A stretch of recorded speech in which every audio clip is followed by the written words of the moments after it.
What is up, you guys, and welcome back to my channel. Thank y'all so much for tuning in for this hair tutorial. I have not posted in a little while, and I am sorry, you guys. I don't know, my anxiety has been kicking my you-know-what lately, so I have not been active, but I am back and I am ready to show y'all this tutorial.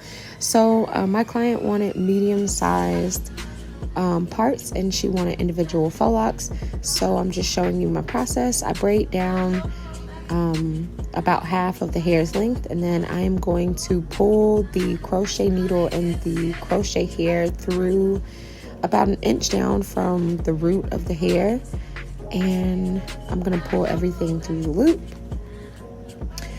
And also I'm going to pull that crochet piece because I want the knot to be really small. As you can see, it is flush with the braid, and I'm going to go through and do the same thing to the others and pull some Marley hair through the root of the hair, and I'm just going to wrap both the braid and the crochet faux lock together so that it all looks like one lock. And I'm just going to go through and do this to the other locks as well.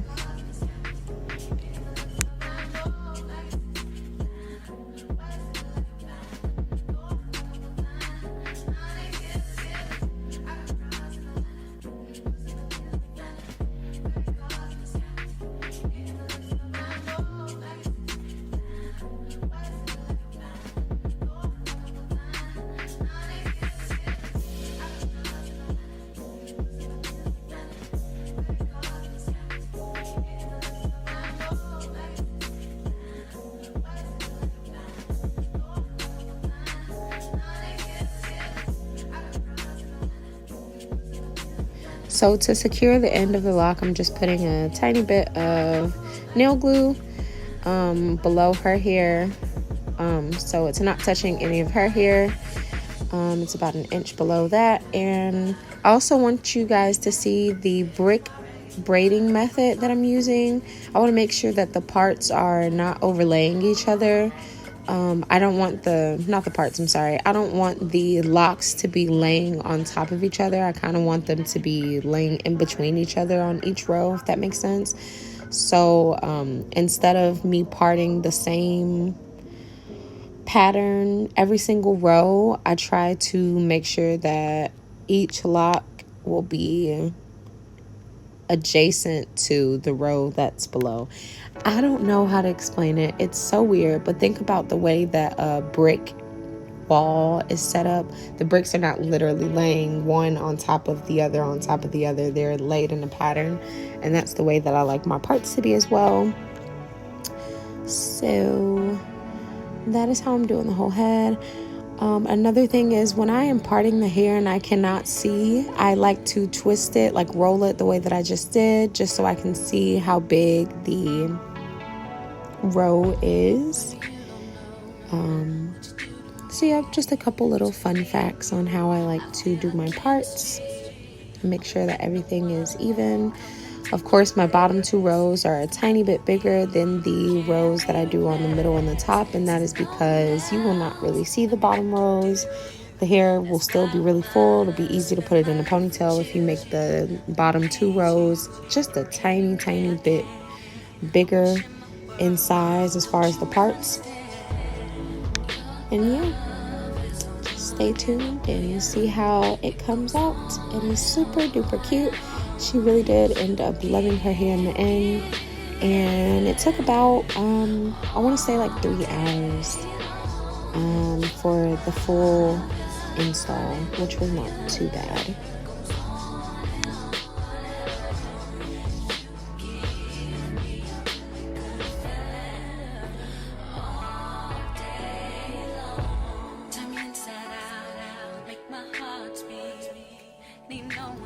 So if you get to a sensitive part in the client's head, I always like to tell them to hold the faux lock at the root while I'm twisting, just so it doesn't feel like there's any added tension.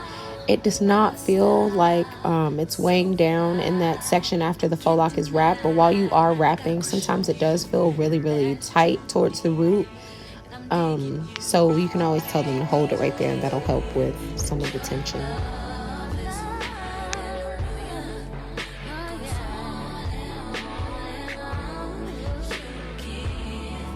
We did end up using 4 packs of the freetress, I'm going to say goddess locks, but I will insert a picture at the end of the video of all the supplies that we used. She is so silly, y'all. This is my sister-in-law. So she's not a regular client. She is a special client. We ended up using the freetress Marley hair as well, which I'll insert a picture of that. We only used 1 pack of that and 4 packs of the locks.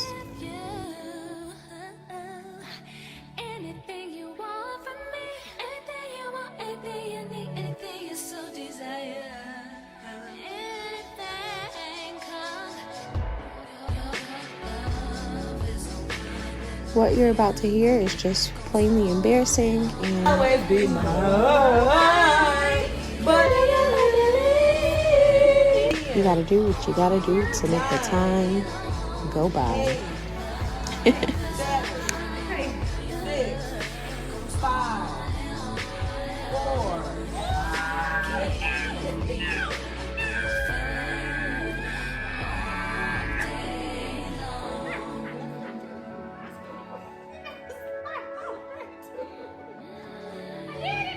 Y'all, I was trying to finish the last lock with her countdown, and I just could not make it. Like, it was so hilarious how long it was taking.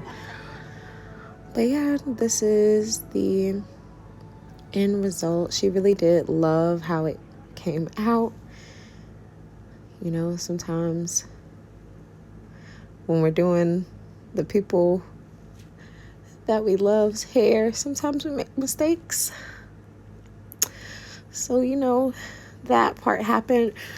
I like to finish off the edges with a little bit of setting mousse because I don't want them to turn white. And this was a new gel that I was trying out on the edges, so just in case. But yeah, this is the finished product. Very full, very pretty. So cute. Voila. And thank you guys so much for watching. Make sure you like, comment, and subscribe. And I'll see y'all in the next video. Mwah.